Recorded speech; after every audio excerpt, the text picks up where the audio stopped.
Nabi selama tidak kurang daripada 10 tahun. Tentunya kalau dengan kita, insya Allah, apalagi kalau pada waktu kita mampu untuk menginfakkan duit kita, tenaga kita, harta kita, kekayaan kita demi untuk di jalan Allah. Tapi mungkin belum pernah kita dengar yang dengan seseorang mampu untuk menghadiahkan anaknya untuk kepentingan dan juga untuk keperluan orang lain. Sehingga atas ketulusan daripada Sayyidatuna Ummu Sulaim, mak kepada Sayyiduna Anas bin Malik, yang pada hari Nabi kita sampai ke Madinah, atau beberapa hari kemudian beliau datang menghadap baginda Nabi untuk menghibahkan, untuk menyerahkan Sayyiduna Anas bin Malik yang baru berusia dalam 10 tahun untuk menjadi khadam. Hadza Anasun Huwaidimu. Ini adalah Anas bin Malik untuk menjadi khadam baginda, yang dengan beliau berkhidmat kepada baginda Nabi selama tidak kurang daripada dalam 10 tahun.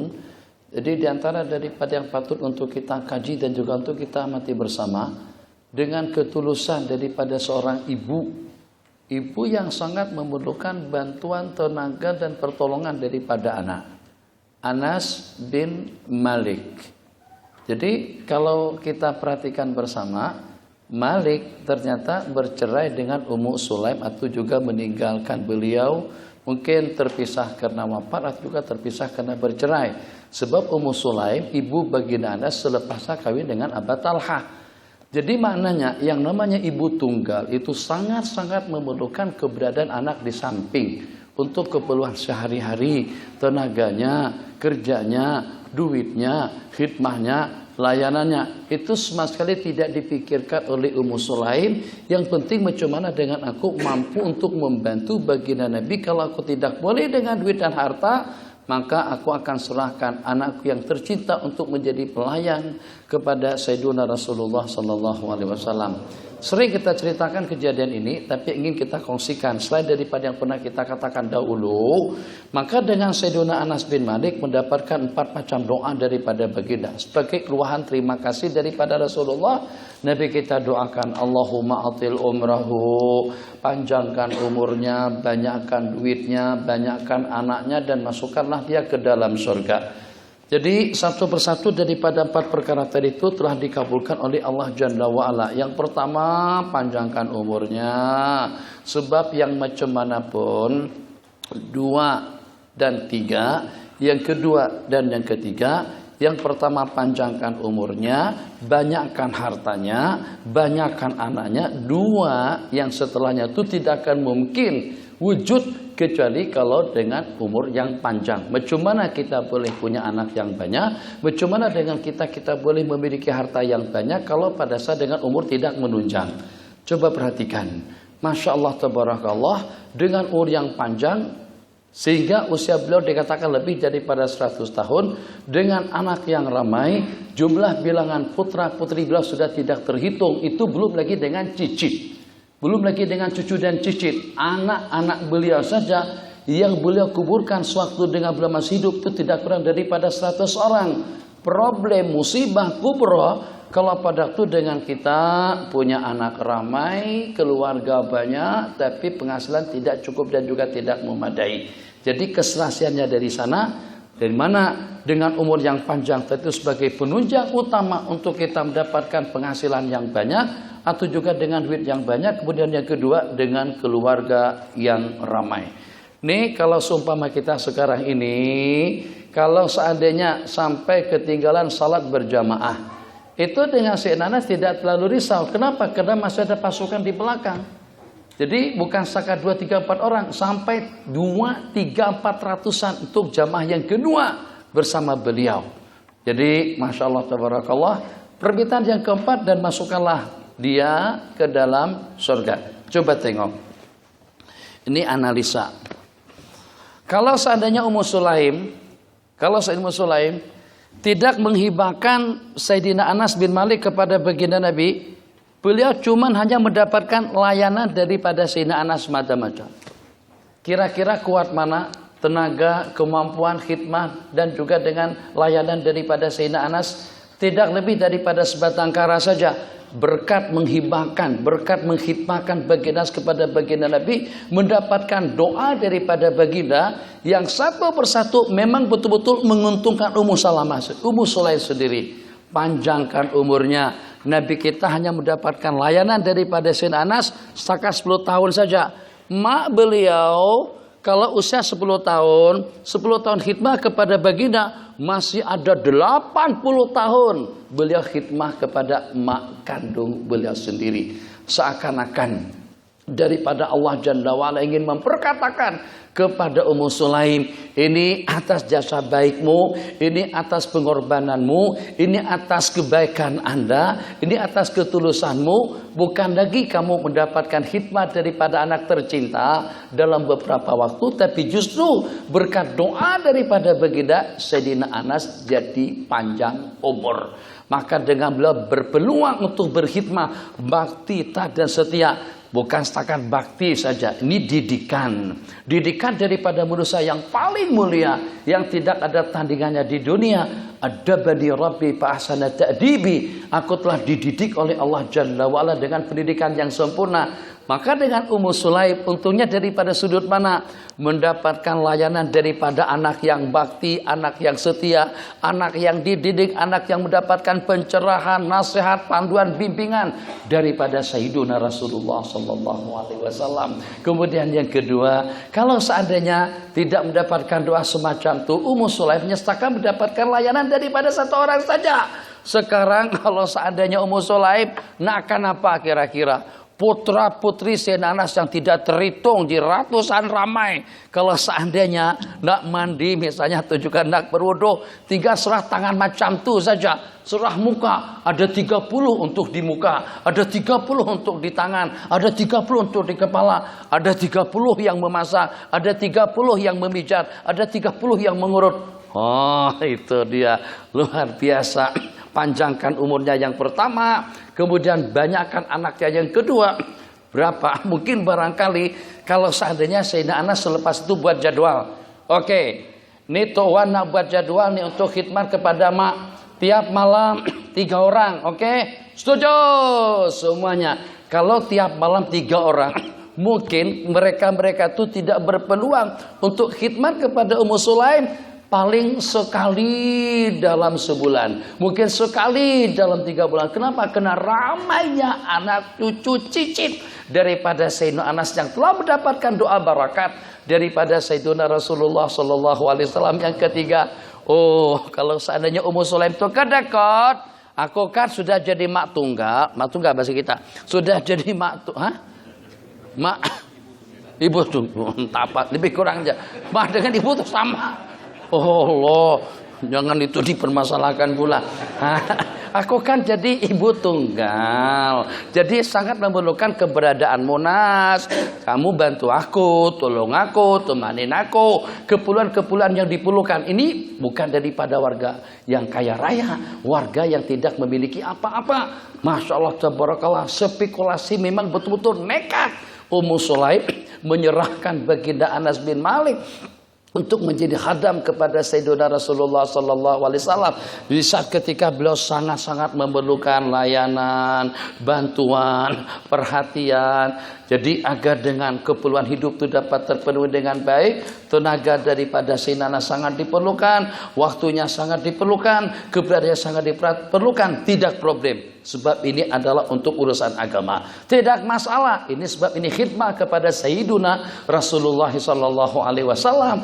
Maka Allah gantikan. Sekarang bukan lagi dengan tenaganya Sayyidina Anas, tapi terdapat ratusan tenaga. Sekarang ini bukan sesakat khidmah layanan daripada anak, kira-kira dalam 2, 3, 4 tahun, bahkan tidak kurang daripada dalam 80 tahun daripada anak yang bakti dan setia yang telah mendapatkan didikan bimbingan dan panduan hidup daripada insan yang paling mulia. Selain daripada itu, kira-kira banyak mana kalau bagi nanas, bagi duit, seandainya tidak mendapatkan doa dan banyakkan duitnya. Mungkin setakat boleh bagi 2, 3, 4 kupang duit saja. Mungkin setakat dalam 3, 4, 6, 5, 6 ringgit tiap hari. Tapi setelah mendapatkan doa daripada baginda, sehingga aku, kata baginda Anas, menjadi orang yang terkaya atau yang banyak duitnya. Kebunku, kalau kebunnya orang banyak hanya setakat berbuah sekali dalam setahun, kebunku berbuahnya 2 kali setahun. Dapat duit keperluan hidup yang lebih daripada cukup, bantuan tenaga daripada anak cucu yang tidak terhitung, dambaan bakti dan setia daripada seorang anak yang telah mendapatkan didikan daripada insan yang telah dididik oleh Allah Subhanahu wa taala. Kesimpulannya apa? Kesimpulannya itu balasan Allah kepada orang yang berkorban demi untuk agama. Itu balasan Allah kepada seorang yang berkorban demi untuk kesejahteraan, kebahagiaan Sayyiduna Rasulullah sallallahu alaihi wasallam. Sehingga dengan Ummu Sulaim radhiyallahu taala anha, dengan berkat sikap yang berani dan nekat tadi itu, mendapatkan yang terbaik daripada segala-galanya. Belum tentu akan bernasib semacam itu kalau seandainya tidak mendapatkan doa daripada baginda. Dan dengan yang keempatnya, wa adkhilhul jannah, dan masukkanlah dia ke dalam surga. Bagaimana seronoknya seorang mak kalau pada saat ketika anak dah masuk surga.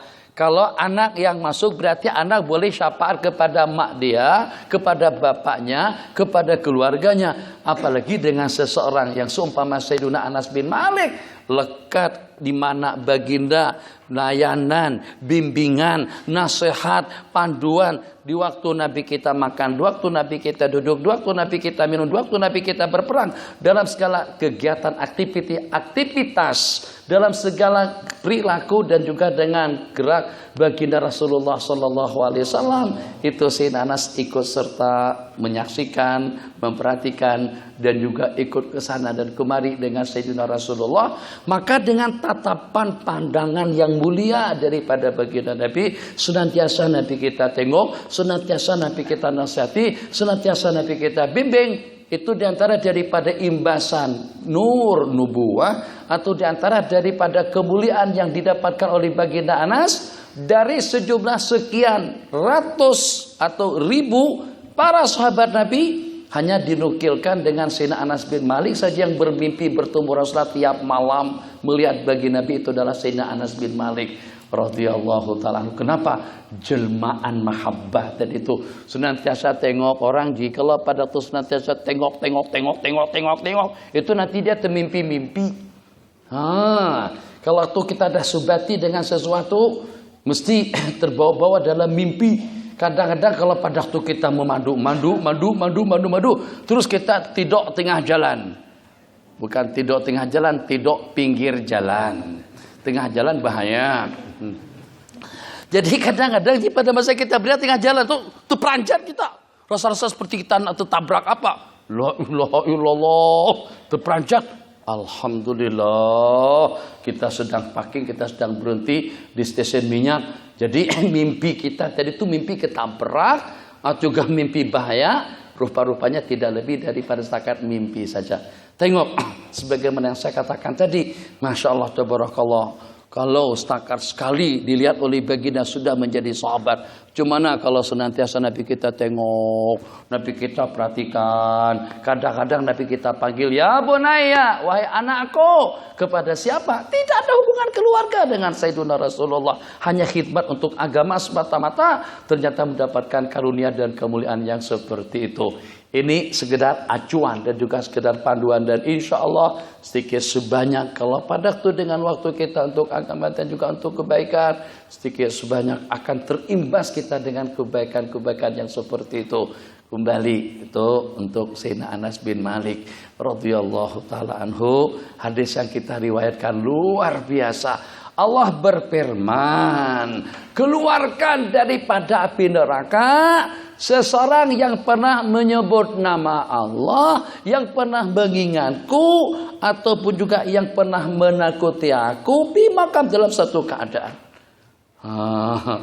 Ikut kehendak hati aku tampar sebab awak ni keterlaluan betul. Apa sih masalahnya? Aku cuma kesenanganku saja pakai songko yang ada selepa capal baginda Nabi di sini. Dikatakan bid'ah pula, mana dalilnya daripada Al-Quran dan hadis? Inilah sampein mana dalilnya daripada Al-Quran dan hadis. Begitu juga dengan pici songko hitam, mana juga dalilnya? Innalillahi wa inna ilaihi raji'un. Tuh dengan proton tuh. Proton tuh ada logo harimau di situ tuh. Sebelumnya bulan dan bintang. Mana juga dalilnya daripada Al-Quran dan hadis. Takkan dengan kita memperhujakan masalah semacam itu. Ikut kehendak hati, kita tombol. Kita tahan emosi kita. Itu berarti kita wanahan nafsa anil hawa. Berarti kita menahan diri kita daripada nafsu. Itu maknanya khafani fi maqam. Seumur hidup orang tadi itu pernah menahan marah kerana Allah. Muhammad, Abdullah, balik. La ilaha illallah, jam-jam begini lagi bawa kereta tanpa izin. Astagfirullahaladzim. Dihubungi di telepon tak menyahut-nyahut. Tahu-tahunya eksiden. Allahu Akbar. Tapi dengan kita tahan amarah kita maji. Kalau ikut kehendak hati kita cari. Innalillahi wa inna ilaihi raji'un. Geram songkok. Kepada siapa? Anak kita juga sebenarnya. Tapi kita tak turutkan kehendak nafsu kita tadi itu. Kita dapat kontrol, kita dapat mengawal kemarahan kita. Kita tahan. Allahu Akbar. Bukan nak pukul terus ditahan sama dia. Tidak, itu cerita lain. Dia pandai main karate, kita pukul, dia lapaskan. Dah bukan yang macam tuh. Kita tak turutkan kehendak nafsu. Kita tidak turutkan kehendak amarah kita. Itu maknanya khafani fi maqam. Orang yang pernah seumur hidup seperti itu, di antara daripada yang akan terselamat juga daripada api neraka. Kalau macam itu kita tak boleh sembarangan tuduh orang masuk neraka, tuduh orang akan kekal abadi di dalam jahanam waliyadzubillah. Satu, khafani fi maqam, pernah takut kepadaku dalam satu keadaan. Yang kedua, pernah mengingatku. Alhamdulillah, yang walaupun ingat Allah sambil mengantuk. La ilaha illallah, illallah, illallah, illallah. Yalah, nak buat lagu mana? Yang syaki-baki daripada waktu itu yang kita gunakan untuk bekal kita ke akhirat. Betul. Yang terbaik daripada waktu dan kesehatan kita gunakan untuk bisnis dan juga untuk keperluan hidup kita di dunia. Syaki-baki dengan umur, syaki-baki dengan kesehatan, syaki-baki dengan waktu, syaki-baki dengan peluang. Itu yang kita gunakan untuk agama dan juga untuk masa depan kita. Syaki-baki daripada tenaga habis. Taib, pasap, komputer. Pukul 12.30 pergi ke masjid. Pergi ke masjid tengok di mana arus ekon, mana tiang yang boleh menyindung, mana kira-kira tempat yang boleh santai dan juga boleh hunjurkan kaki. Duduk di situ. Tak kisah khutbah apa topiknya apa tajuknya, itu urusan khatib yang dengan aku bismikallahumma ahya wa amut. Berlaku. Ramai kaki tangan kerajaan yang macam tu. Jadi masjid-masjid cari tempat yang paling selesa untuk nyantai di situ. Itu biasanya. Kenapa? Sebab untuk hari Jumat dan juga untuk akhirat yang tersisa daripada tenaga, kita habiskan tenaga dan kekuatan kita untuk kepentingan bisnis tadi itu. Takkan bijak kalau pada saat untuk masa depan yang tidak ada kesudahannya, yang tersisa daripada tenaga, untuk urusan kerja-kerja saja kita tidak mengantuk. Takkan untuk urusan ibadah. Dan itu adalah bekal untuk kita kembali kepada Allah. Ternyata justru yang tersisa saki-baki daripada segala-galanya. Tak ada semangat, tak ada mood. Dan juga tidak berkemampuan, tak lara, tak boleh. Tidak ada bahasa-bahasa seperti itu. Bahasa yang ideal, tunjukkan keperkasaan, semangat kita, kebolehan kita pada waktu kita melaksanakan ubudiyah kepada Allah. Sebab itulah yang akan bersama kita nanti pada saat kita kembali. Hadis yang ke-31, 91, Bismillahirrahmanirrahim. Man ghassala mayyitan. Kalau Allah takdirkan, barang siapa memandikan orang mati, ternampak, na'udzubillah. Ini yang paling ditakuti oleh salafun salih. Kita sekarang ini kena banyak dosa. Jadi kita tidak ada rasa risau dan takut. Orang-orang dahulu tuh babis sedikit pun melakukan kesalahan sudah bimbang dan risau. Bahkan ada di antara mereka yang senantiasa selalu bercermin. Tengok muka di cermin, tengok muka di kaca. Kutlah muka dah berubah, saya khawatir, kata mereka, kalau mukaku sudah dirubah oleh Allah Jalla wa'ala. Wal'iyadzubillah. Dan ada di antara daripada mereka memohon dan meminta kepada Allah agar Allah rahasiakan kematiannya, dan kalau mati pun matikanlah aku di tempat yang tidak ada seorang pun yang mengenal aku. Lampat macam tu takutnya Ji. Aku tak nak kalau sampai meninggal dunia di lokasi di satu tempat yang orang ramai mengenal aku. Aku nak meninggal dunia di tempat yang orang tidak pernah tahu dengan aku. Kutlah wal'iyadzubillah, ada benda yang pelik-pelik misalnya, mungkin mukakah yang berubah, ataupun juga dengan bentuk seperti apa. Itu diantara daripada kekhawatiran yang mereka khawatirkan. Kembali, jadi pada saat kita terbabit, kalau pada waktu kita diminta, kadang-kadang bukan masalah pandai, tak boleh mengelak. Yang meninggal pas saudara, dan kita satu-satunya yang akan menangani pemandiannya. Mau tidak mau terpaksa juga harus memandikan. Mungkin ternampak daripada si mati tadi itu, mungkin mukakah menjadi hitam, atau kepalakah berubah menjadi keledai, ataupun juga mulut seperti monyet, atau juga seperti kera. Sebut monyet, sebut kera, sebut mana satu? Monyet, kera, dua-dua. Warik bahasa Banjar. Bahasa Banjar sebut warik. Allahu Akbar, tengok ya Arhamar Rahimin. Tutup mulut, jangan dimasukkan ke dalam mastika. Mastika kah? Apa? Itu aib orang tuh semuanya. Kecuali kalau kita buat bahasa samaran untuk jadi ibrah dan patokan orang-orang lain, untuk membuat orang insaf itu tak masalah. Tapi menceritakan aib-aib yang ternampak pada waktu kita memandikannya, pada waktu kita mengapan, atau pada waktu mengusung, diusung berat-berat. Oh ya Allah, tidak memadai dengan orangnya. Orangnya kecil saja, berat pun selepas sakit-sakit selama 3 bulan berturut-turut, selama 3 bulan tidak pernah sembuh-sembuh, berat badan itu tidak lebih jadi pada dalam 40 kiloan saja lagi. Tuh Arul Saril, Pak yang Perdana Menteri Israel itu pada waktu meninggal badannya tinggal 15 kilo saja lagi. Tersisa belobang seperti kena peluru badannya. Memang kurang ajar dan juga kurang asam. Perdana Menteri Israel Syarul Alim. Tak apalah. Jadi jangan terlalu dipermasalahkan. Wah, saya salah sebut itu, nanti kena dicabut tauliyahnya. Salah sebut tauliyah pula. Alhamdulillah, Masya Allah, Tabarakallah. Katanya pada waktu meninggal dunia itu dengan penyakit yang menimpa, badannya jadi bolong, belobang sampai susut berat timbangannya. Tersisa pada waktu meninggal itu tidak lebih jadi pada dalam 15 kilo saja. Mungkin terlihat benda-benda pelik seperti itu.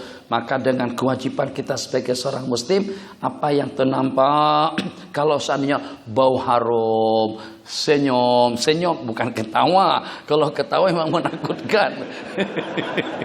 Dah jelas-jelas dah confirm mati dah, terus ketawa. Wah, itu kita tak kecukupan tanah, kita melompat. Tidak perlu pakai kuda-kuda, pasang kuda-kuda kita atur. Tak payah pakai kuda-kuda lagi, kita melompat jauh. Kalau seandainya orang nak dimandikan, pada waktu kita tuang terus melawan, menangkis. Nah tuang, dia sangka begitu Ci. Gimana kira-kira? Seorang yang kuat hatinya pun tengok mati, orang mati menolak macam tu. Begitu nak ditanggalkan baju, ternyata melawan, senam. Ini memang guru senam ropek nih, Masya Allah. Jadi itu ada juga yang sebaliknya harum.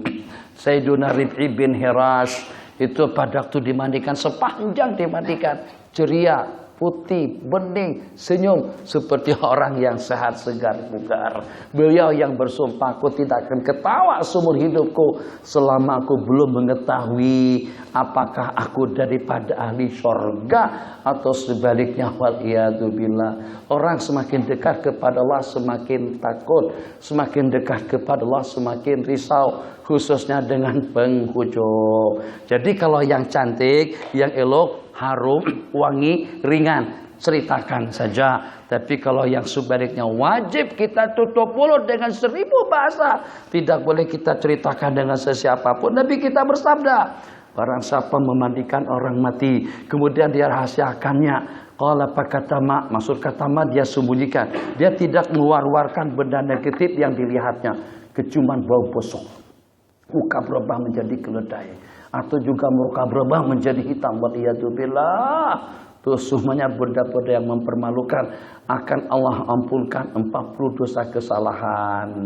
Wa man hafara li akhihi qabran, dan barang siapa menggali lubang kubur untuk saudaranya, hatta yajudnahu, sehingga sampai dia dapat menguburkannya, pakaan nama, seakan-akan kita menempatkannya di satu tempat, pakaan nama askanahu maskanan hatta yum'as, seperti dengan kita menghibahkan satu tempat kediaman kepadanya sampai nanti dia dibangkit oleh Allah. Hadis berikutnya, bismillahirrahmanirrahim. Tengok, mudah-mudahan daripada malam hari ini bukan setakat untuk kita baca, bukan setakat untuk kita berkumpul, bukan setakat untuk kita menahan mengantuk. Menahan mengantuk juga besar pahalanya. Jadi itu juga termasuk wanahan nafsa anil hawa, menahan daripada kehendak nafsu. Memang setan dia maunya. Kalau pada waktu kita buat program-program seperti ini, kata setan, apa? Ikut pengajian yang pelik-pelik itu. Orang pengajian pukul 9 dah selesai. Ini 9 baru nak mula. Itu bisikan pertama. Setan, jangan kacau aku. Kamu jangan kacau pertangan. Saya tak tahu kamu tuh senantiasa kacau orang. Kamu tuh musuhku. Inna syaitana lakum adu, fattakhidhuhu adwa. Kata setan, betul. Tapi kan untuk jaga kesehatanmu juga. Kalau sampai pengajian sampai pukul 10 sesuku, sampai pukul 10:30, nanti malam kamu tak boleh tahajud. Setan, kamu tak payah cerita tentang bab tahajud. Aku memang tidak pernah terkejut. Kapok dia. Itu bahasa Indonesia kapok. Maksudnya kalah dia. Ini jangan cerita bab tahajud. Aku seumur hidup tidak pernah tahajud. Aku bukan kaki sembahyang. Kalau seandainya salat itu boleh dijamak semuanya, saya jamak.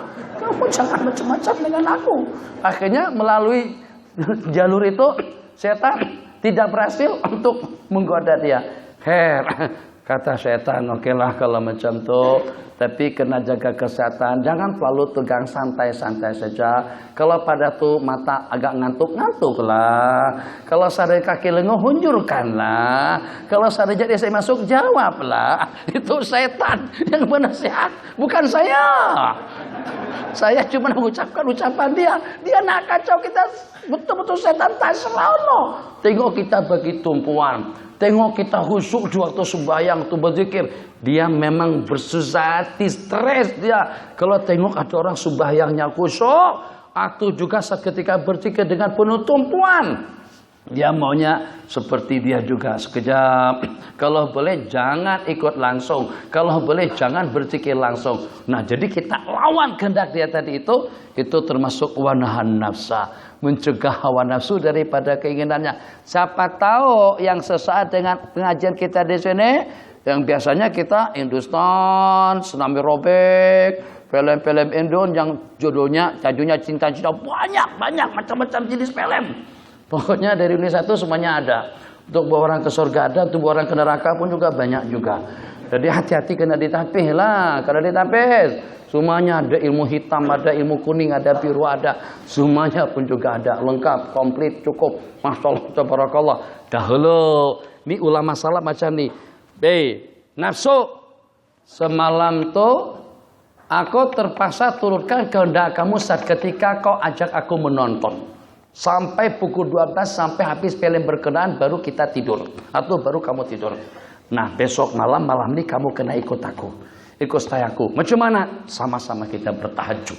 Wah, begitu cara mereka mendidik diri. Dia bukan simbang dengan sesiapa, simbang dengan dirinya sendiri. Semalam tuh aku turutkan kehendak kamu. Sehingga kita sama-sama santai sampai pukul 12.30 kita menonton. Atau juga dengan kita ya bukan dengan perkara haram atau dengan perkara-perkara yang tidak terlalu menguntungkan. Nah, malam hari ini aku nak bertahajud. Jangan sampai kamu mengantuk. Jangan sampai kau kacau aku. Juga kamu harus patuh, ikut kehendak aku. Ada juga dengan sebahagian. Pada saat ketika dengan jiwanya mengajak dia kepada benda-benda negatif, awas kamu. Kalau sampai nanti besok malam atau pada masa pengajian nanti kamu mengantuk atau juga kamu kurang semangat atau tidak memberikan tumpuan bahasa dia kepada jiwa diri dia sendiri, aku hajar kamu. Nanti malam kamu tidak boleh tidur, akan aku paksakan kamu salat tahajud. Seperti apapun mengantuknya kamu tetap juga aku paksakan sampai subuh. Mau tak? Jadi kata jiwa, oke. Akur. Awak jangan mengantuk ya. Akhirnya nafsu itu bagi kita nasihat untuk kita tidak mengantuk agar kita khusyuk dalam melaksanakan ubudiyah. Itu cara salafun salih dalam menanggulangi, mengatasi suatu masalah atau suatu problem yang menimpa. Dengan hadis mudah-mudahan seperti yang saya katakan tadi, bukan setakat untuk dibaca, bukan setakat untuk berkumpul, bukan setakat untuk bagi laluan kepada pengajian yang kita adakan di sini, tapi sedikit sebanyak kalau boleh lebih banyak kita ingin merubah perilaku, perangai kehidupan dan juga dengan aktiviti kita kepada yang lebih baik, kepada yang lebih positif dan juga kepada yang lebih ideal, kepada yang lebih mulia. Liyakul, hendaklah salah seorang kamu makan dengan tangan kanannya, minum dengan tangan kanannya, mengambil dengan tangan kanannya, mengambil dengan tangan kanannya, memberi dengan tangan kanannya. Kadang-kadang dengan seseorang nak minta ambilkan botol, jangan guna tangan kiri, guna tangan kanan. Ambil, kita bagikan botol dengan tangan kanan, memberi dengan tangan kanan, menerima juga dengan tangan kanan. Alhamdulillah, masya Allah, tabarakallah. Pada waktu kita memandu, kita akan ambil teket. Syukur sekali string kita berada di sebelah kanan, dia bagi teket truk dengan tangan kanan.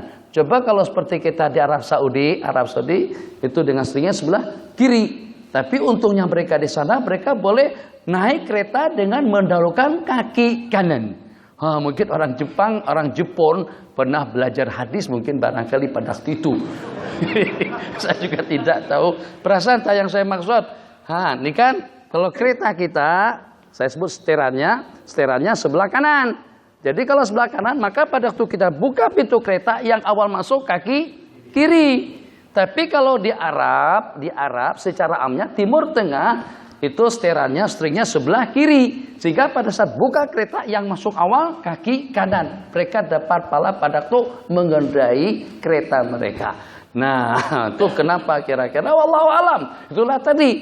Jadi mungkin Jepun yang pertama tadi itu pernah mengaji hadis Rasulullah sehingga tahu supaya orang Islam Melayu Nusantara tak boleh dapat pahala dalam masalah menggunakan kendaraan. Akhirnya mereka buatkan stringnya di sebelah kiri. Sebelah kanan. Atau juga karena ingin mendahulukan yang sebelah kanan daripada yang sebelah kiri. Tuh pintu tuh kan kecil. Ini ada orang-orang Mesir sampai benda-benda kecil seperti itu pun mereka perhatikan. Pintu lift terbuka. Pintu dewan terbuka. Jadi kita nak keluar sekali. Kita ada 3 orang. Simbang jalan nak keluar. Kalau ketiga-tiganya keluar tak boleh. Pintunya kecil. Jadi yang boleh keluar tuh 2 atau 1 orang saja. Selesai kalau 1 orang dulu yang keluar. Maka kalau Arab yang penatik dengan hukum, yang penatik dengan sunnah. Jadi saat ketika sama-sama berjalan menuju pintu, dia tidak akan yang sebelah kiri tidak akan keluar duluan. Dia akan persilakan teman yang sebelah kanan untuk keluar lebih awal. Kata dia yang kanan dulu. Sampai ke situ pun juga mereka perhatikan benda ini kecil, tapi luar biasa. Kenapa? Sebab dia bergantung kepada ketulusan dan keikhlasan kita dalam melaksanakan. Masya Allah, tabarakallah. Komen lagi sekali, jam kita yang ada bunga tuh nampak kelihatan senyum saja. Jadi insya Allah kita berarti pada pukul 10 sesuku. Insya Allah, jadi kita akan mendarat. Pesawat kadang-kadang belum lagi mendarat. Jadi kata pramugari, betulkan kursi duduk. Kembalikan meja pada tempat asalnya, sebab sebentar lagi kita akan mendarat. Sebentar kata dia tuh kadang-kadang bertengah jam baru mendarat. Perasaan tak? Dalam hati kalau kita mamparkan tuh kita tidur, lumayan. Kita dapat berat dalam 15 menit lagi. Tak mendarat pun, masih tinggi lagi.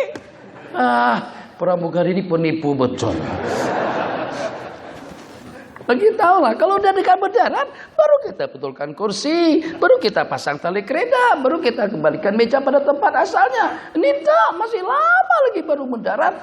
Sudah katanya kita sebentar lagi, sekejap lagi kita akan mendarat. Rupanya sekejap itu bukan 3, 4, 5, 6 menit. Sekejapnya pramugari minimal, paling sedikit dalam 15 menit ke atas. Itu ada unsur penipuan juga di situ. Tengok, Masya Allah, tabarakallah. Diingat kawan-kawan, sahabat-sahabat. Kadang-kadang memang benda itu kecil, tapi dia sensitif. Kesensitifannya tuh daripada sudut mana? Dari sudut kita tidak patuh, tidak taat, dan tidak menurutkan kehendak insan yang tidak pernah berbuat sembarang kesalahan kepada kita. Apa kesalahan baginda dengan kita-kita? Kenapa kamu perli hukum hakamku? Kenapa kamu menentang aku? Kenapa kamu mencabar aku? Aku ajarkan, aku peringatkan, aku nakkan kalian itu bersama aku nanti di dalam surga. Ikuti sunnah-sunnahku. Kalau dengan benda-benda yang berat kamu tidak mampu, oke, benda-benda yang kecil-kecilnya seperti cerita tayamun tadi itu, sampai Nabi kita mengatakan kepada seseorang itu syaitan. Dikenakan kena makan minumnya dengan tangan kiri. Jadi kita tak nak kalau seandainya dengan baginda tengok kita pada waktu kita minum dengan menggunakan tangan kiri, mesti baginda tidak berkenan tengok kita semacam itu. Mesti baginda akan terasa hati sedih, ya Allah, kenapa sampai kalian minum semacam itu? Kenapa sampai dengan kalian merubah ketetapan hukum hakamku? Oh, itu satu problem besar. Tengok kesederhanaan daripada hadis. Hendaklah salah seorang kamu makan dengan tangan kanannya, minum dengan tangan kanannya, mengambil dengan tangan kanannya, memberi juga dengan tangan kanannya. Dari malam hari ini muslimat semuanya, ini bukan untuk diceramahkan, tapi diamalkan. Bimbit, angkat, bawa kitab dengan menggunakan tangan kanan. Kalau nak juga menggunakan tangan kiri untuk handphone, tangan kiri, kunci tangan kiri, rokok tangan kiri, atau juga dengan perkara-perkara seumpamanya. Ini makan, Masya Allah, tabarakallah, tangan kiri, merokok tangan kanan, baca doa lagi, Allahumma barik lana fima razaqtana. Musibah nanti kita kalau tengok nangis beliau, ya Allah, itu penyalah tempatan. Jadi benda apapun kalau pada saat bukan pada tempatnya akan menjadi jelek. Benda itu akan jadi elok dan cantik kalau tepat pada tempatnya. Saya cerita daripada Syekh Muhammad Ghazali. Sudah pernah saya ceritakan. Apapun yang walaupun sunat kalau bukan pada tempatnya akan menjadi jelek dan buruk. Seorang di pengajian muslimat, kan ada sebagian kawan-kawan yang penatik dengan kayu siwaknya tadi kan, wah, waktu pengajian Syekh Muhammad Ghazali rok sikat dengan menggunakan kayu arak. Syekh Muhammad Ghazali masih boleh menahan emosi, masih boleh sabar lagi. Alhamdulillah lah dengan guru kami rahimahullahu taala. Mungkin bukan seperti saya yang cepat naik angin kadang-kadang saja, kadang-kadang tak naik pun. Kenapa? Sebab nak naik angin macam mana? Ini ketua pengarah nih. Ini orang besar samping kanan. Ya Allah, tapi hati tetap memberontak. Nah, gruk. Di pengajian. Tapi kena terlampau lama, masih tetap juga siwak macam tu. Akhirnya kata Syekh Muhammad Ghazali, bang, ya akhil karim, mungkin nantilah, mungkin barangkali seperti itu dengan bahasanya. Janganlah bersiwak di tengah pengajian seperti ini. Terus si anak tadi itu naik angin, marah kepada Syekh Ahmad Ghazali. Ya Syekh, siwak sunat. Siwak itu sunat. Akhirnya beliau pun, wah, itu seperti kata Imam Syafi'i juga. Aku ini kalau berdebat dengan orang pintar, sepintar apapun akan aku kalahkan dia. Tapi kalau aku berdebat dengan orang bodoh, senantiasa aku yang dikalahkan.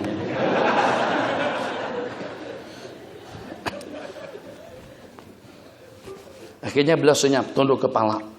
Ini anak, kalau dijawab dengan bahasa rasional, dengan bahasa hukum, dia tidak akan boleh paham. Akhirnya beliau tundukkan kepala, terus beliau bercakap, akhi, cabut bulu ketiak pun juga sunat juga hukumnya. Akhirnya orang ketawa semuanya. Orang pada mengetawakan dia.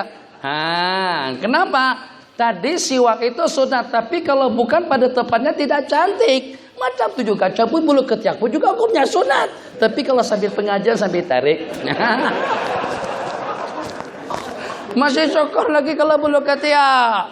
Kalau tidak bulu yang itu tuh, tangan ke dalam, sabuk malam Jumat. Sebab hari Jumat tak punya peluang waktu untuk mencukurnya.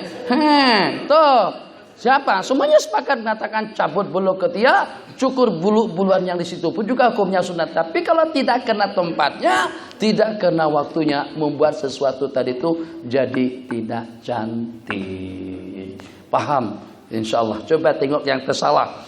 Tak apa. Tak lama mana? 20 menit lagi habis. Allah. Dadadak. Jalan. Orang tanya, Joha, awana pergi mana? Nah dia kata, Joha, nak pergi ke Pekan lah, nak beli keledai. Jadi kata temannya tuh bagikan teguran, bagikan nasihat, Joha.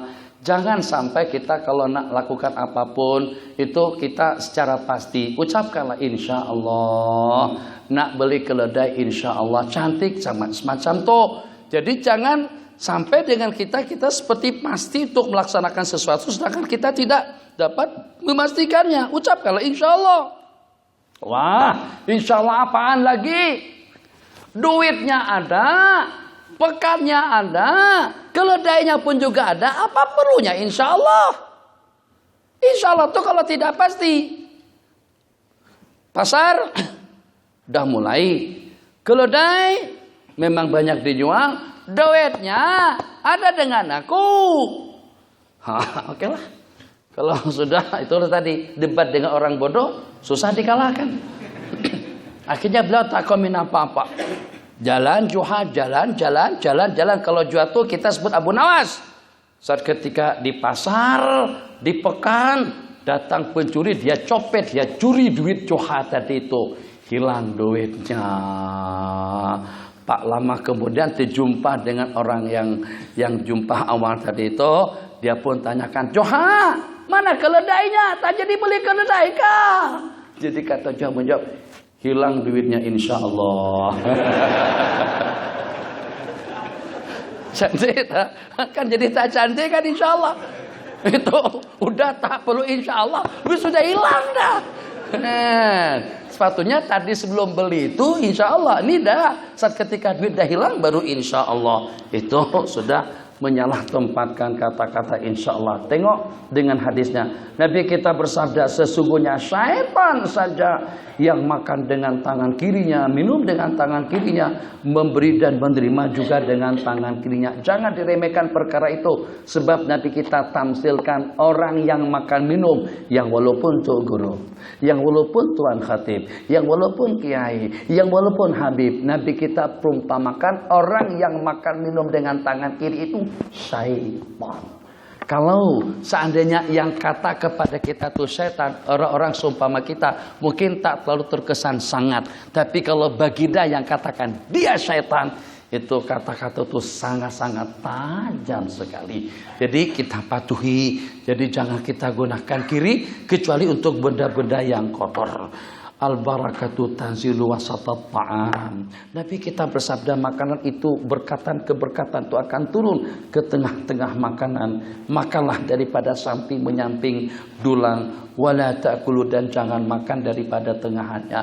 Apa makna daripada hadis? Nabi kita bersabda keberkatan itu turun ke tengah-tengah makanan. Berkat mungkin sehat, mungkin afiat. Berkat itu berarti tenaga. Berkat itu berarti rahmah. Berkat itu berarti ketenangan. Berkat itu berarti kekuatan. Berkat itu berarti kesehatan. Itu mungkin saja semuanya sebagai penafsiran kepada makna al-barakatuh. Ini kita makan bersama-sama, satu dulang, 3 orang, 4 orang. Biasanya lauk pauknya di tengah. Jadi jangan langsung yang kita ambil itu yang di tengahnya. Biarkan saja di tengahnya. Dan ini Nabi kita buktikan kepada para sahabat saat ketika dengan mereka makan. Masuk 10, keluar 10. Masuk 10, keluar 10. Sementara dengan didulang tadi itu lauk pauknya tidak berkurang. Kenapa? Dikatakan yumadu, makanan tadi itu mendapatkan tambahannya daripada Allah ataupun juga daripada langit. Nampak tidak nampak dengan mata kepala kita handphone dimatikan, nampak tidak nampak dengan pengamatan kita, tapi yang secara pasti keberkatan itu akan turun ke tengah-tengah dulang pada waktu kita makan bersama. Nabi kita bersabda, makanlah daripada tepi menepi dulang, dan biasanya lauk pauknya, kuahnya itu paling banyak itu kan di tengah. Asik makan macam tuh. Kalau kita langsung ambil yang di tengah, habiskan yang di tengah, tersisa yang samping menyamping tak ada kuah, kering. Akhirnya nasinya tidak habis. Ikut budak kecil di waktu makan cantik. Tak tahulah budak kecil di sini macam mana waktu makannya. Tapi saya perhatikan budak-budak kecil, kalau pada waktu dia makan nasinya dulu. Dia buat lauk sikit-sikit saja. Makan, dia ambil lauknya sedikit. Nanti habis nasinya, lauknya masih ada setengah ketoy lagi. Baru dia latah. Baru dia latah. Nikmat rasanya. Daripada dengan kita makan lauk banyak, makan lauk, akhirnya habis lauknya, habis kuahnya, tersisa nasinya. Itu bakalan tak lalu makan untuk kita menghabiskannya. Mubazir lagi. Sayangi nikmat pemberian Allah Jalla wa'ala.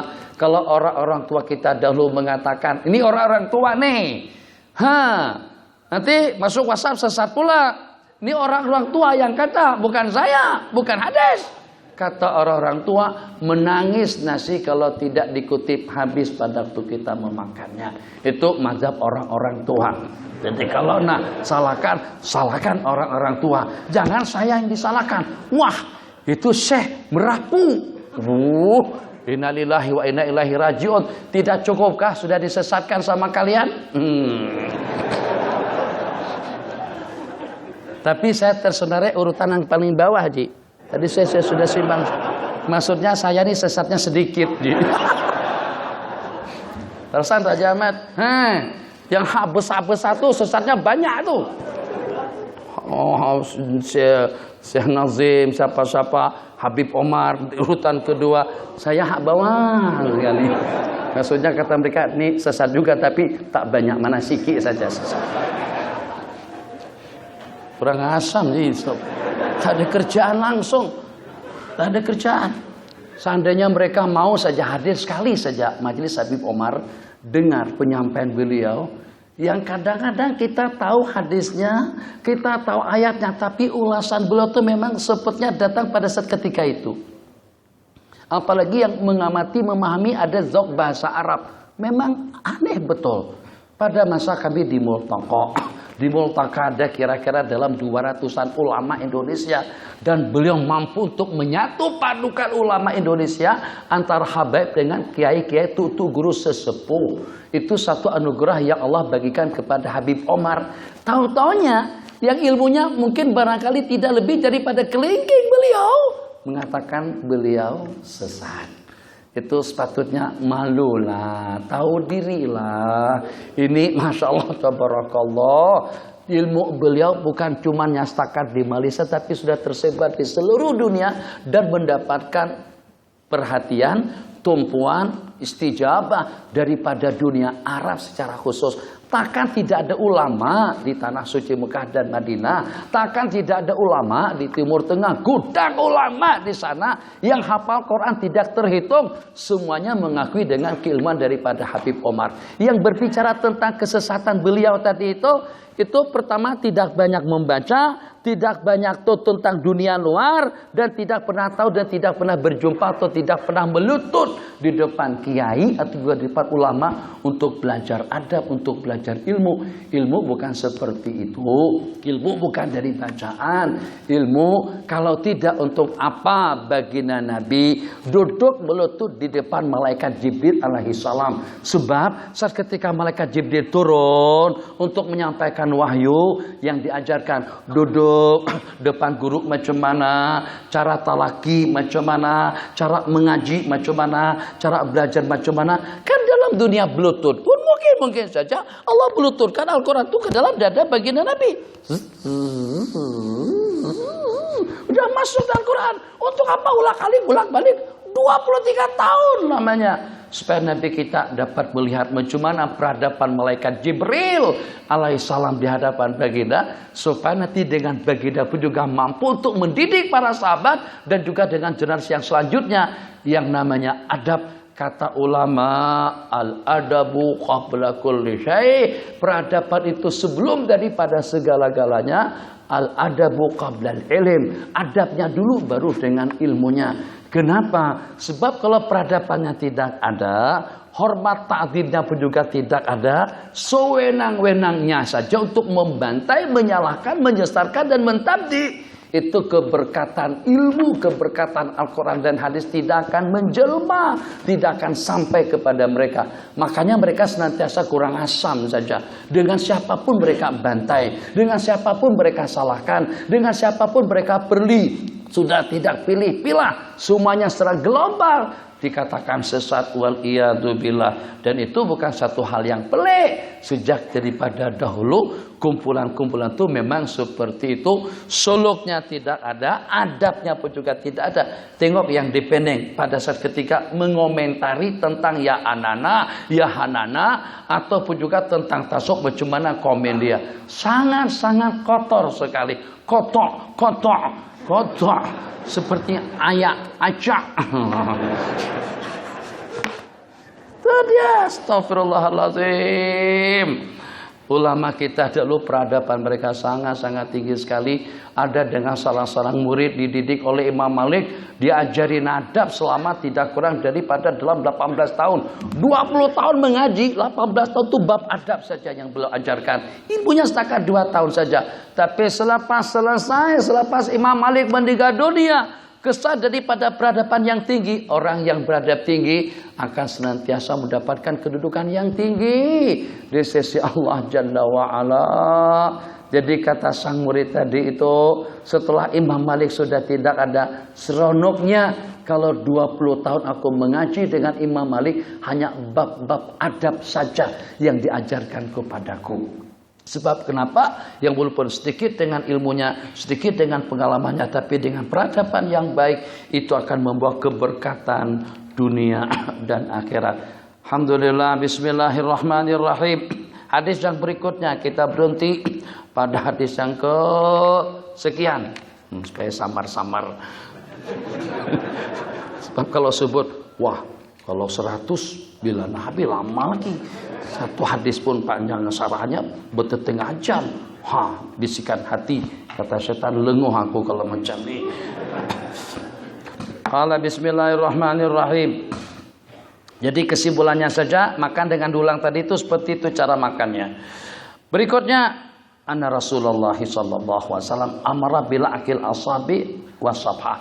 Nabi kita memerintahkan untuk kita menjilat jari dan dulang atau pinggan atau juga piring. Muslimat, ini bukan cerita ada nasi tak ada nasi, ada lauk tak ada lauk, ada duit tak ada duit, tidak, bukan macam tu.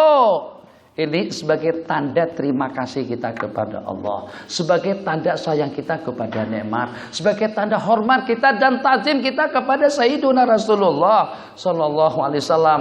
Kalau dengan bahasa kurang lebihnya, syafaatnya siapa, pertolongannya siapa, namanya siapa, siapa yang membantu, siapa yang menolong, siapa yang mengatakan isfa was'al tu syafa, isfa tu syafa. Dan siapa yang mengatakan, siapa yang berkata syafaati li ahlil kabairi min ummati, syafaatku kepada orang-orang yang terbabit kepada dosa-dosa besar daripada umatku, dan juga siapa yang akan mendapatkan al-liwa al-ma'qur wal haudil maurud, itu adalah Sayyiduna Rasulullah sallallahu alaihi wasallam. Jadi kalau seandainya dah kenyang sekalipun, kutip, jangan tersisa sebutir nasi pun tetap dikutip dan diambil. Kalau ada masih gulai kalau jilat, bukan cerita kelaparan, bukan cerita tak cukup nasi, bukan cerita tak cukup gulai. Nah, cerita itu sebagai tanda setia kita. Sebab bagi dan akan kita macam tuh, ikuti apa yang Nabi kita kehendaki. Sebab yang kita dambakan senikmat, semewah, sebanyak, seperti apapun kehidupan kita di dunia, tetap kita akan sampai ke penghujung masing-masing. Yang seperti apapun kehidupannya, tetap akan menempati ukuran 1-2 meter persegi di dalam liang lahat, yang pada saat ketika kita dibangkit nanti, satu-satunya harapan yang kita idolakan dan yang kita mohon itu adalah syafaat daripada Sayyiduna Rasulullah Sallallahu Alaihi Wasallam. Kenali baginda dalam kehidupan kita sehari-hari, kenali baginda dalam pakaianmu, kenali baginda dalam perilakumu, kenali baginda di waktu makan dan minumanmu, kenali baginda dalam kehidupanmu, kenali baginda dalam pergerakan aktiviti kegiatan kita sehari-hari. Sebab muafaqah senantiasa selalu dengan kehidupan sunnah, semuanya berarti dalam kehidupan kita. Nabi kita bersabda, innakum, kalian semuanya, la tadruna, tidak tahu di mana keberkatan pada makananmu. Tadi sederhana, innakum la tadruna bi ayyi ta'amikumul barakatuh, kita tidak tahu keberkatan itu letaknya di mana. Apakah dengan suapan yang pertama, suapan yang kedua, apakah dengan yang terakhir, apakah itu dengan gulainya, apakah itu dengan satenya, apakah itu dengan lauk pauknya, apakah itu dengan nasinya, kita tidak tahu. Ya semampu kita, kalau perut sudah penuh takkan dengan kita habiskan 1 dulang. Tuh nanti kita bagikan kepada orang-orang yang akan memakannya. Kalau tidak pun bagikan kuah sikit, aduk-aduk, kita kacau atau seperti apa bahasanya, bagikan ke kucing. Tapi jangan dibuang ke dalam tong sampah. Rezeki jangan dibuang. Sebanyak apapun duit yang kita miliki, jangan dibuang. Dan itu sama sekali tidak menunjukkan kepada satu kehinaan. Tak kisah kalau dunia mengatakan kita hina, tidak ada adab, tidak boleh bertoleransi dengan situasi, suasana dan keadaan. Tak melukah pada mukalah kalau sampai tangan dijilat-jilat macam tuh. Tak kisah. Yang penting sang baginda seronok dan sayang sama kita. Yang penting baginda restu dan ridho kepada kita. Kalaulah sampai ke tahap itu, kita dipandang ketinggalan zaman, kita dipandang seperti kelaparan saja, seperti tak makan saja, sampai tangan dikucup-kucup macam itu, nah, tak kisah. Untuk mempertimbangkan keinginan orang tadi itu, kita akan musnah. Pertimbangkan keinginan daripada baginda, kehendak dan ketetapan daripada Allah Jalla wa'ala. Ita akala ahadukum, apabila salah seorang kamu makan, Nabi kita bersabda, Nabi kita bernasihat, maka janganlah kamu menyapu jari tanganmu, melainkan setelah kamu menjilatnya terlebih dahulu. Innallaha yarda anil abdi, sesungguhnya Allah Subhanahu wa taala meridai seorang hamba, la yarda anil abdi ayakulal aklata, memakan satu suap makanan kemudian dia mengucapkan hamdalah ke atasnya, dan beridai juga dengan seorang hamba ayashraba syarbata, meminum seteguk minuman kemudian dia mengucapkan alhamdulillah ke atasnya. Bismillahirrahmanirrahim. Ini bukan syarbah, ini banyak teguk. Alhamdulillah. Macam itu. Suap nasi, alhamdulillah. Saya Pernah saya ceritakan sudah, hanya dengan Syekh Ismail Utsman Zaid Al-Yamani saja yang pada tiap kali menyuap nasi disertakan dengan ucapan basmalah. Bismillahirrahmanirrahim. Makan Bismillahirrahmanirrahim. Suapnya Bismillahirrahmanirrahim. Tak apalah. Haji, ini udah berapa hari nih begini nih. Orang kita tuh selalu sini saja. Kalau ada orang yang macam tuh, nah, dulu tak begitu. Namanya kenapa? Ini kepada yang elok. Baca basmalah pada tiap kali dia menyuap. Hamdalah pada tiap kali menegung. Atau juga pada tiap kali kita menyuap. Itu suatu benda yang elok. Kenapa dipandang sinis? Kita katakan akhir-akhir ini gara-gara ikut pengajian daurah itu akhirnya jadi begini nih. Itu bukan suatu benda yang pelik, bukan suatu perkara yang jelek, enggak. Itu suatu kemajuan. Berarti dengan kita alhamdulillah telah berjaya dan berhasil untuk mengamalkan sedikit daripada ilmu yang kita pelajari. Jangan lupa setegok air minum dengan iringan hamdalah, Allah boleh ridho dengan kita. Kalau Allah dah ridho, kalau Allah dah restu, keampunan, maghfirah, surga, kesehatan, keapiatan, kebahagiaan, insya Allah akan kita dapatkan. Memang menurut saya tidak ada yang molos daripada cobaan dan ujian. Tapi yang dengan kita mencoba, kita boleh tetap stabil dengan cobaan, tetap stabil dengan ujian. Tidak membuat kita jadi gundah, sampai membuat kita jadi stres, sampai tidak boleh tidur malam, sampai tidak lalu makan. Kenapa? Karena ada suatu cobaan yang menimpa. Cobaan itu senantiasa. Nabi kita bersabda, la yazalul bala yusibul mu'min. Senantiasa cobaan itu menimpa kepada seorang mukmin hatta yalqallah, sampai dia berjumpa dengan Allah suci dan bersih daripada noda dan dosa. Jadi jangan sampai kita mengutuk cobaan dan ujian. Wah, cobaan lagi, musibah lagi. Macam mana? Innalillahi wa inna ilaihi raji'un. Tidak boleh. Mungkin itu diantara daripada asbab untuk kelayaan kita mendapatkan surga yang abadi. Mungkin itu diantara daripada asbab agar kita layak untuk bersama baginda Nabi pada hari kiamat. Hadis. Qala bismillahirrahmanirrahim 97. Waktu sudah hampir habis. Insyaallah sekejap lagi. Nah, kalau lepas sekejap 2 kejap pula insyaallah. Setakat dengar aja. Saya yang mengung. Jadi kalau mengantuk itu mengantuk di jalan Allah. Pahalanya lebih besar daripada dunia dan isi-isinya. Kita tahan lagi. Kata mata bila nak tidur. Nanti kalau ada balik rumah, jangan tidur di sini. Nanti kena marah. Kata syaitan, tak apa. Kalau kena marah pun itu juga di jalan Allah. Qala Rasulullah, qala hadis riwayat daripada Ahmad bin Abi Sulaiman, qala ta'asyaitu, artinya makan malam. Aku makan malam bersama Abi Burdah radhiyallahu anhu, faqala ala uhaditsukum ma haddatsani bi Abu Abdullah ibn Qais. Inginkah kamu aku ceritain dengan satu cerita hadis yang disampaikan oleh Abi Abdullah bin Qais. Beliau menceritakan tentang satu ketika beliau makan bersama baginda Rasulullah sallallahu alaihi wasallam. Faqala, Nabi kita bersabda, man akala, barang siapa makan sampai kenyang, minum sampai puas, kemudian dia mengucapkan alhamdulillahilladzi at'amani wa ashba'ani wa saqani wa arwani. Puja dan puji aku panjatkan kepada Allah yang memberi aku makan sampai kenyang, memberi aku minum sampai puas, akan keluar dari dosa kesalahannya seperti pada hari dia dilahirkan. Masya Allah, kan sederhana saja. Tapi sederhananya doa tadi itu, kita lepas makan siapa yang ada baca doa tadi itu? Saya pun tak tuh baca. Jadi saya tukang suruh pun tak tuh baca, kadang-kadang tuh lupa. Memang setan baca itulah kerjanya setan, bukan kena tak tahu. Tahu.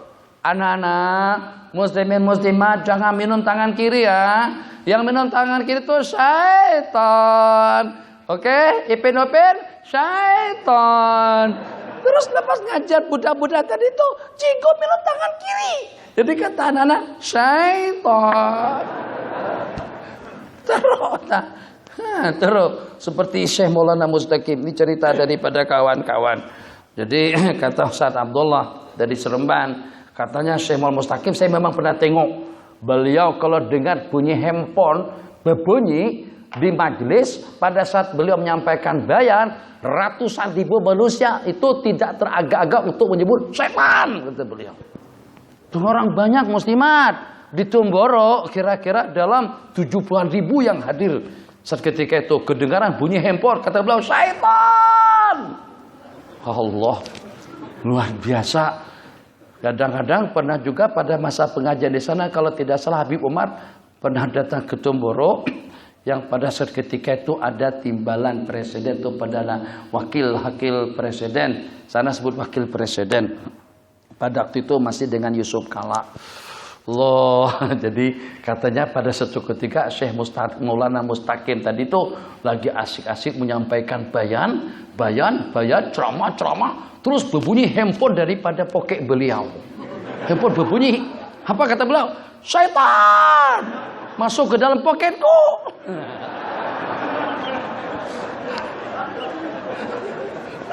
Jadi itu bijak. Bukan sakat marah orang ya. Kadang-kadang kita pun terlupa, kadang-kadang nak tutup, kita sudah lupa tutup. Rupa-rupanya sudah masuk ke dalam poket saya. Astagfirullahaladzim. Jadi orang alim itu ada saja jalan keluarnya, ada saja. Jelas-jelas salah pun masih boleh betul lagi. Qala bismillahirrahmanirrahim. Allah besar pahalanya, mudah-mudahan lah.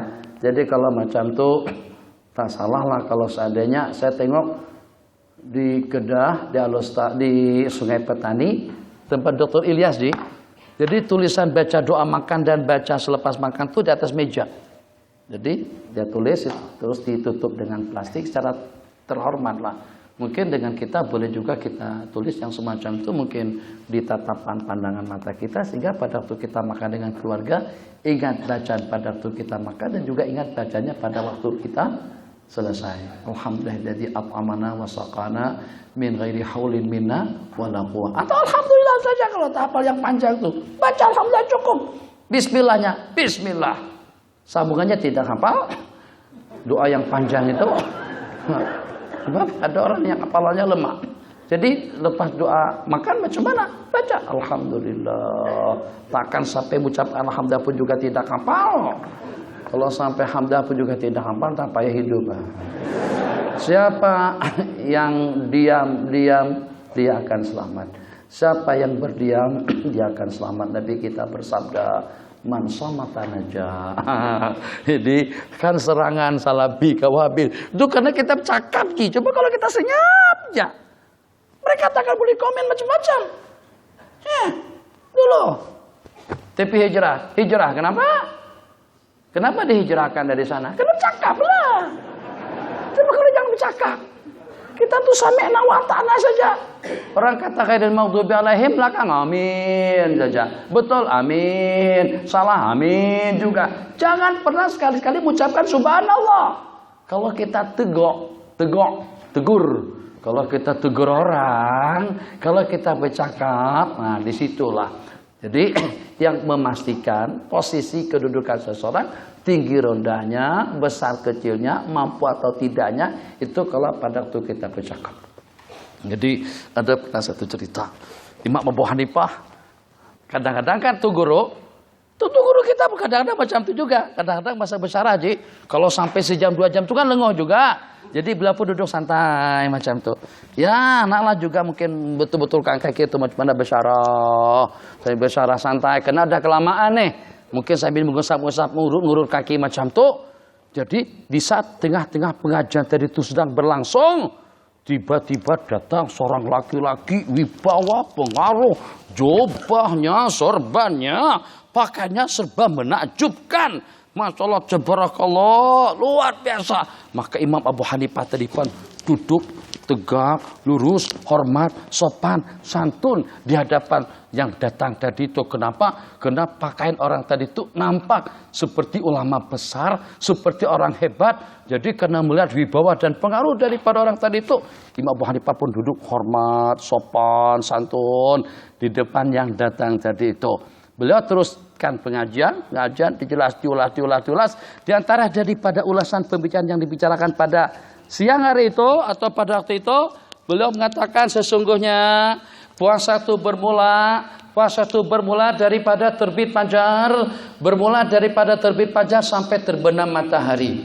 Ya, jadi kita berbuka atau tidak berbuka, kalau sudah sampai petang, kalau sudah sampai terbit, sampai tenggelam matahari, kalau sudah tenggelam matahari, berarti kita sudah tidak lagi dianggap puasa. Makan tidak makan, pahala puasa itu akan terhenti sampai adzan maghrib berkumandang. Oke, saya ulang kembali, kata beliau. Saya ulang kembali. Puasa itu bermula daripada terbit fajar sampai kepada terbenam matahari. Maka yang merupakan jubah lebar bagus tampan tadi itu bertanya, "Tuh guru, boleh tanya?" Kata beliau, "Tafadhal, dipersilahkan." "Tuh guru, bagaimana kira-kira kalau sampai tengah malam tapi matahari tidak terbenam juga?" Kata si yang berjubah besar tadi itu, "Macam mana kalau sampai tengah malam tapi matahari masih belum terbenam juga?" Kata Abu Hanifah, "Kalau sampai tengah malam matahari belum terbenam juga, lebih elok Abu Hanifah duduk santai macam tadi saja." Rugi aku bagi hormat, bagi takzim ke dia.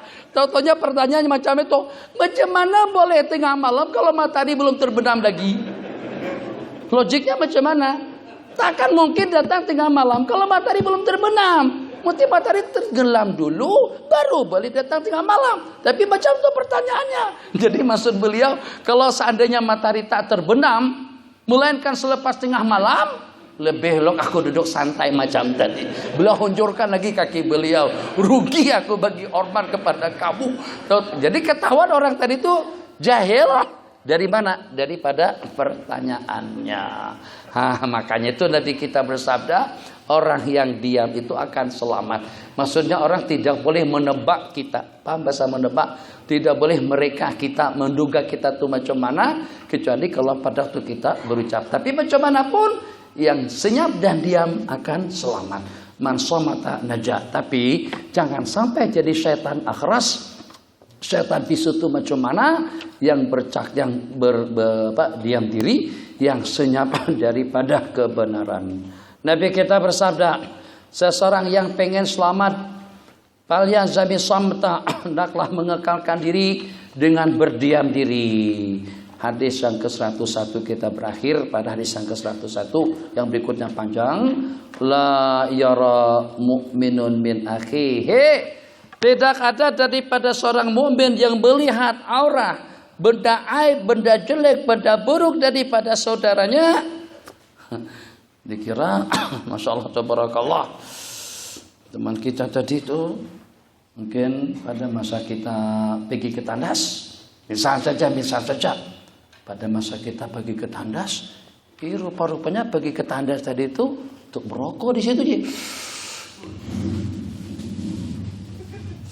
Sebab kelamaan ikut daurah 1,5 jam tak merokok, lenguh juga aku. Masuk tandas merokok. Begitu kita sampai, dia buka terperanjat, dia ternampak kita di hadapan. Allahumma shalli ala sayyidina Muhammad. Astagfirullahaladzim. Itu kan aib kan, itu aurat kan. Tutup mata. Dia menyesal. Entah maaf Syekh, entah maaf. Anak tak sengaja tapi anak tak boleh tak apa, khair saja. Oke saja. Lain kali jangan diulang kembali. Kita tutup mulut kita, benda aib yang kita nampak tadi itu kalau kita boleh menutup rahasia seseorang yang secara terpaksa dia berbuat macam itu, balasannya surga di sisi Allah.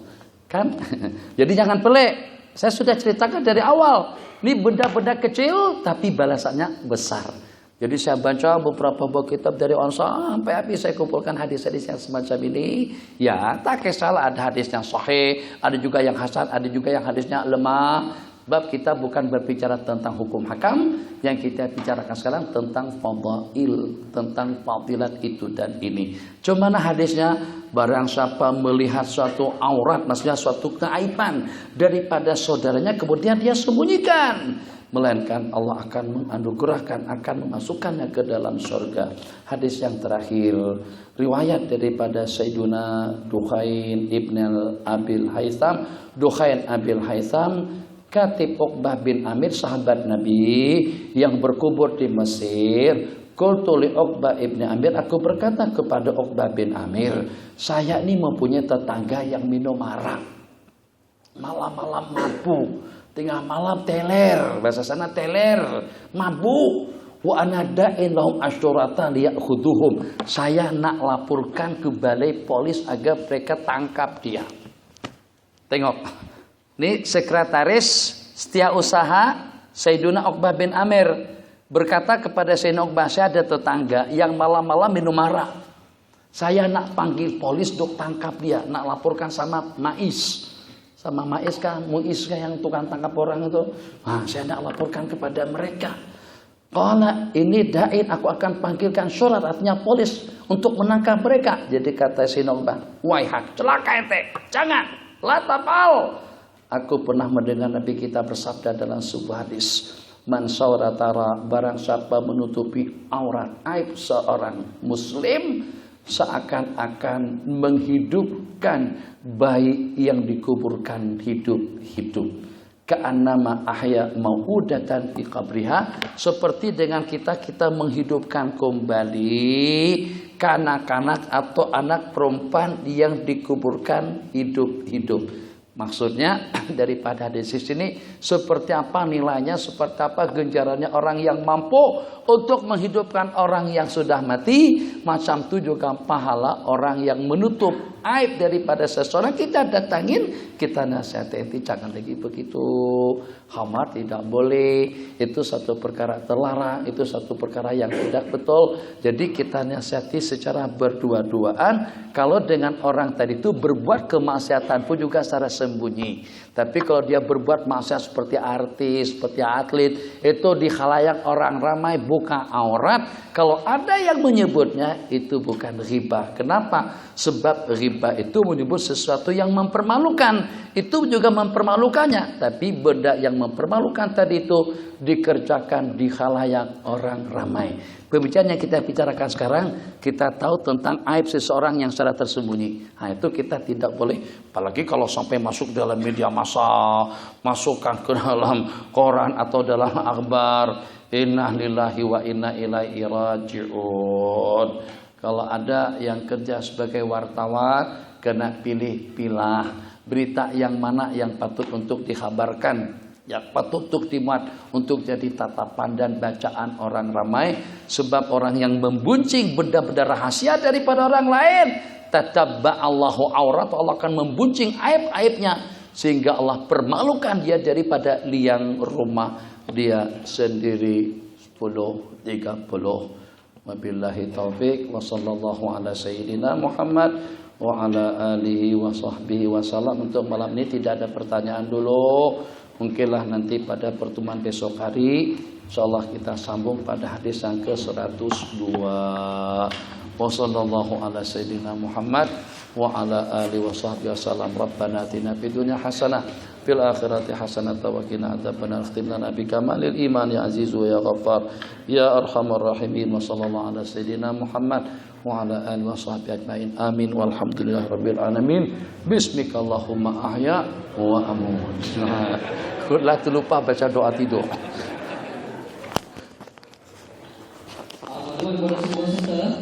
Minuman peserta pun jadi malu peserta minum tadi ya. Jadi tak adalah, cuma sepatutnya jadwal sempat dia ada minum untuk peserta. Jadi tuan-tuan dah makan, jadi bolehlah balik. Jadi mesti saja minum di luar. Untuk mengecewakan. Besok kita akan jumpa di Dewan Salat Taman subuh insyaAllah. InsyaAllah. Biar jalan, selamat jalan. Hati-hati mandu, hati-hati di jalan. Sambil berzikir, sambil baca salawat.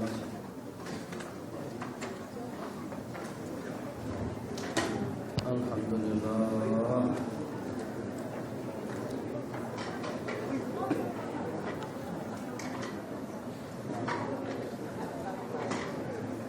Syekh. Ambil gambar sekali dengan Syekh boleh? Boleh. Okey.